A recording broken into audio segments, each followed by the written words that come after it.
finally got that big name in your industry or a celebrity to endorse your book. They say something amazing and you're over the moon. But now what? How do you take that golden endorsement and make it work for you? If you want to know exactly how to use a killer endorsement to boost your book's visibility, credibility, and sales, good news, this video is for you. Hey there, I'm Julie the Book Broad, founder of Book Launchers, which is a self-publishing company that helps nonfiction authors write, publish, and promote a nonfiction book that has impact and makes an income. Okay, let's say you're like our client, Rini Cavallari, and you've got a couple of killer celebrity endorsements like this one from Sarah Blakely. And she also got one from George Clooney too. Now what do you do? Well, first let's talk about why endorsements are such a big deal. They're more than just nice words. They're social proof.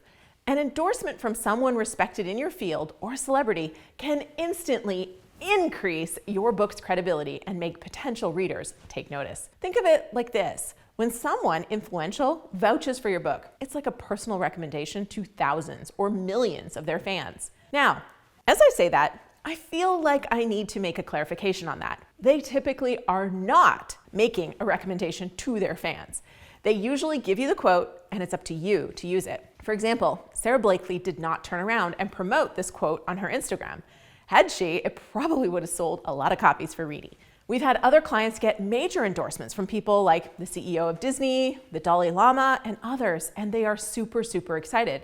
And they're great endorsements and they should be proud. But really, the endorsements don't do anything if you aren't using them. So, where do you use them? Well, you can use your imagination, but here's the common places. Number one, the front cover. This is prime real estate.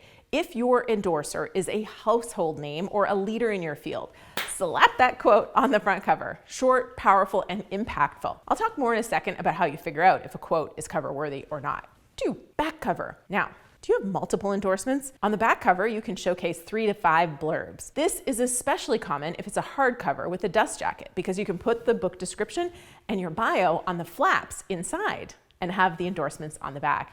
3, interior pages. Do you have a ton of endorsements? Some people recommend you include them in the front matter of your book. Me personally, and this isn't what everybody in the industry agrees on, I don't recommend you put pages and pages and pages of endorsements at the start of the book. Some argue it sells the book for a reader to see pages and pages of endorsements. I think it's irritating for a reader who's trying to understand what the book is about. It also impacts the look inside content that's shown to a potential buyer online.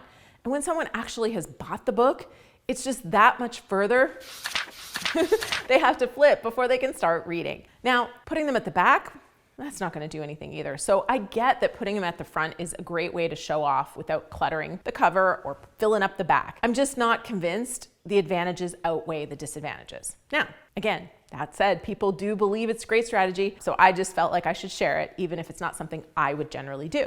Number 4, marketing materials. Use those endorsements everywhere. Your website, social media, newsletters, flyers, media kit, sell sheet, speaker sheet. Let that endorsement do some heavy lifting. Like you saw with Rini's image, which I took off of her website, you can see her endorsements are in action on her website and in her media kit here as well. Those are 2 really, really great ways to use fantastic endorsements. All right, number 5, Amazon sales page.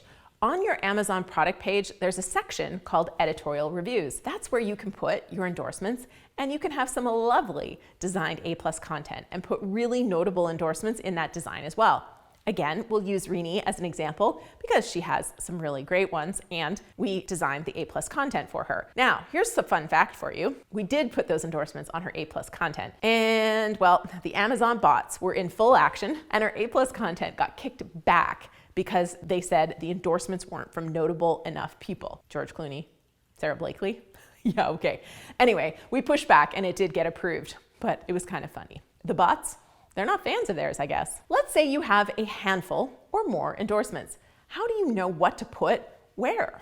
Well, the factors that I use to consider this are, does this person's opinion matter to your target audience? Basically, you're looking to weigh a couple of factors, but it doesn't matter that the person who did the endorsement is really important to you. It matters whether it's going to sell the book, and there's 2 main factors that you should consider for that. Does the endorsement highlight what makes your book unique? And is the name recognizable for your reader? Those are the two factors that matter. If they're a celebrity or an industry leader, that's a big plus. For example, if your book is about leadership, an endorsement from a Fortune 100 CEO will carry more weight than one from, say, your English high school teacher. No matter how much they loved you and love your book. Your book isn't the only place, by the way, to showcase that endorsement. You can use it to build momentum across your marketing. Share it as a quote graphic on Instagram or social channels or your newsletter header. You can even put a little snippet in your long form bio, just a small snippet.